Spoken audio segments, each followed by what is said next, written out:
But we'll talk a little bit more about this. This is a sketch of just one person's conception. There are many, but they're all very similar. It's 300 cubits long and 50 cubits wide and 30 cubits high. So far, there's no contest. The question is, what's a cubit? Now, it is classically the distance from your elbow to your fingertip. The question is, okay, that's what's the average length? Well, how big are the people?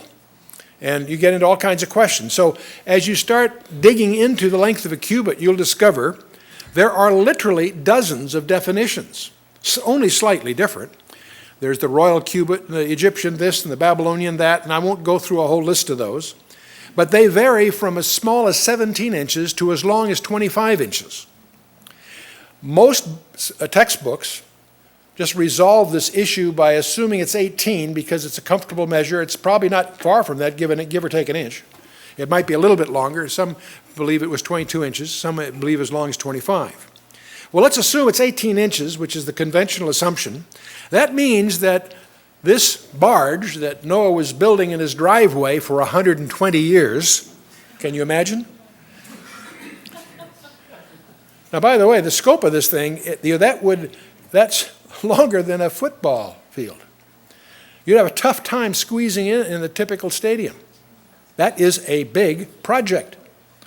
75 feet wide. The beam is 75 feet wide, if I'm using an 18-inch cubit, and it's 45 feet high. 3 decks high, plus maybe some people figure the top was a 4th deck, who knows. The window is all the way around. It's not like you often see these little children's sketches in books, a little window that he peeks out of. No, what we believe it was is there was a window, like a transom, around the entire perimeter. And that would make sense to get air, relieve the smell, and so forth. Very practical answer. So we imagine, we don't know, we imagine that it was probably like a transom situation, and 1 cubit, about 18 inches, transom around the side. And that's a very common building technique in a number of contexts.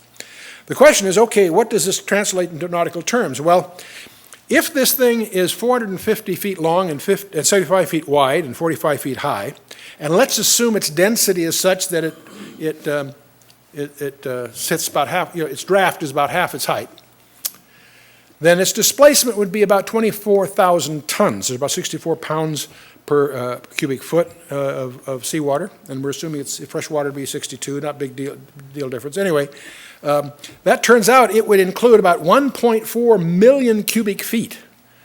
To put that in practical terms, that's over 500 railroad cars, okay? Now, what does that mean? Well, that would hold about 125,000 sheep. And scientists estimate there are probably something like 18,000 species of animals that would qualify. We're excluding marine animals, of course. So we got 18,000, and most of them are smaller than a sheep. There are a few large ones, of course, but not that many, and especially if you got young ones. So trying to put, if you got room for 125,000 sheep, you could probably arrange to have 18,000 species. And I won't quarrel with what's a kind and a species for this discussion. There's a whole other nightmare you can get into there, but let's leave that alone. But just to give you a perspective, by the way, this is about, the Titanic was a little bit larger. Well, actually, the Titanic was not quite twice as long, and it displaced roughly about twice the tonnage. So this is like 1/2 the size of the Titanic in length and in displacement. I say displacement. I remember when I was at the Naval Academy, one of the upperclassmen would always ask you, what does the USS Missouri weigh? And of course, you didn't know. If you didn't know the answer, you could never say, I don't know. You have to say, I'll find out, sir. And so you'd have to go around to his room that night with the right answer. Oh, that way, he'd say, if you didn't know, he'd say, I want you to memorize what every class of ship in the U.S. Navy weighs. You go back to your room and spend a couple of hours memorizing phase fighting ships where you'd get all the different classes to get to the upperclassman's room that night and discover that every ship weighs the same thing. It weighs its anchor. It displaces 66,000 tons or whatever. So it's one of those things, part of the initiation of the academy. But anyway, so it's displacement. It doesn't weigh so and so much, it displaces. And it's determined by how much water it displaced, that's the weight. The weight are equal.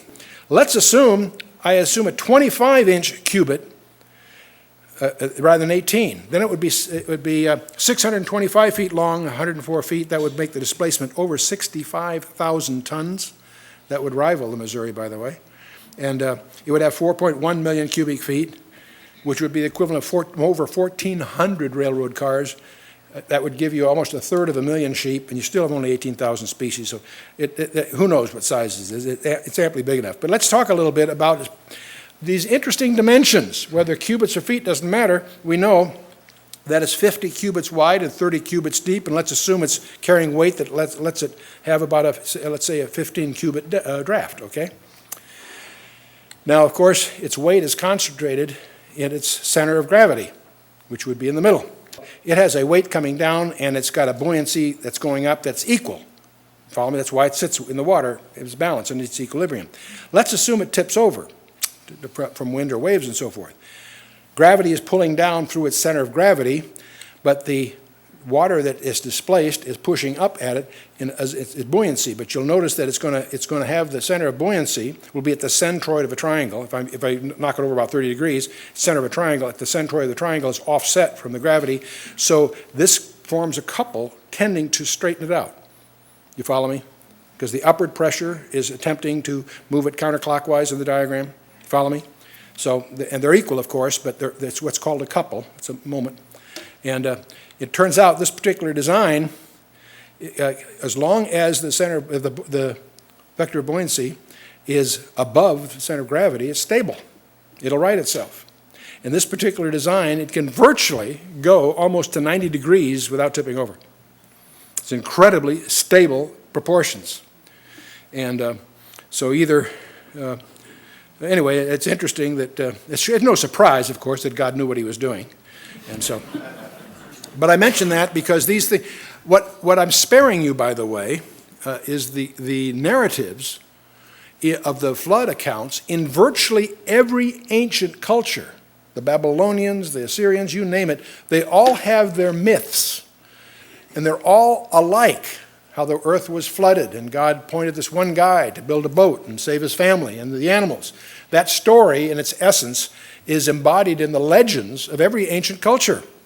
But on the one hand, there are points of similarity that are fascinating. The doves and the raven being examples. There's some elements of the stories that they're very similar. On the other hand, they're so fanciful, they're absurd. What's interesting about the biblical account, obviously it's the true one, but it is that the proportions are rational and have stood up to scientific scrutiny.